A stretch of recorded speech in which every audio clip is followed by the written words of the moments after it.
Hello everyone, welcome to my YouTube channel health care course updates. Friends, आज मैं एक बहुत ही महत्वपूर्ण टॉपिक पे बात करने आया हूँ। जैसे कि 2026 में जो भी बच्चे बीपीटी में एडमिशन लेने वाले हैं उनके लिए कुछ नॉलेज मैं देना चाहता हूँ कि आप क्या क्या देख करके एडमिशन ले सकते हैं। और जैसे सोच रहे होंगे एडमिशन लेने के लिए तो क्या चीज़ें आपके मन में होना चाहिए और कॉलेज चूज करने से पहले क्या क्या चीज़ें आपके मन में चलनी चाहिए।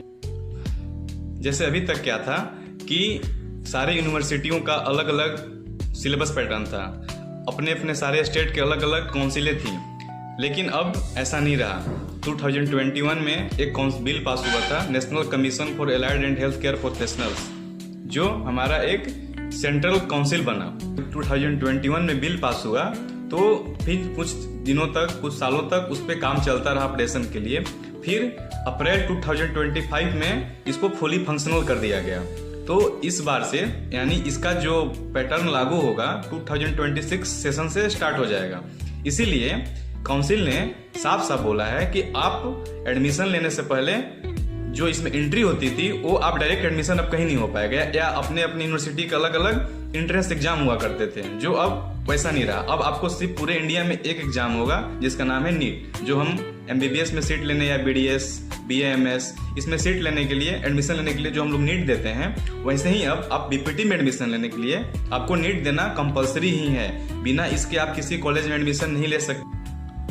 बहुत सारे कॉलेज क्या करते हैं कि सेशन स्टार्ट होने से पहले या एंट्रेंस एग्जाम स्टार्ट होने से पहले कुछ अपने एडवांस फी पेमेंट कराते हैं बच्चों से सीट बुकिंग के लिए, जो आप इस फ्रॉड में न फंसिएगा, क्योंकि वो उनके ऊपर है ही नहीं। जितने भी कॉलेजेस बीपीटी कोर्स चला रहे हैं उनको नीट में रजिस्टर्ड होना ही है, क्योंकि जब आप नीट देंगे तो काउंसलिंग भी नीट के थ्रू ही कराएंगे।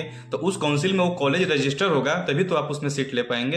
जो एंट्री रिक्वायरमेंट्स है बीपीटी कोर्स एडमिशन के लिए, वो आपका 10th पास आउट, 12th में आपका फिजिक्स, केमिस्ट्री और बायोलॉजी होना चाहिए, और आपका एज एडमिशन से उस दिन तक 17 ईयर्स होना चाहिए, तभी आप इस कोर्स के लिए एलिजिबल हैं।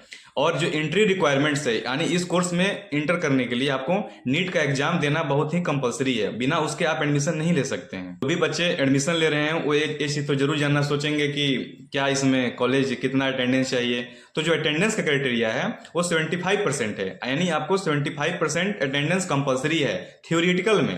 प्रैक्टिकल में जो स्किल्स सिखाई जाती हैं, हॉस्पिटल पोस्टिंग, क्लिनिकल ट्रेनिंग, उसमें आपका 85% अटेंडेंस कंपलसरी है। पहले जो ये कोर्स था 4.5 साल का हुआ करता था, बट अब 2026 सेशन से ये कोर्स 5 साल का हो गया है, यानी 4 ईयर जो आपका रहेगा थ्योरी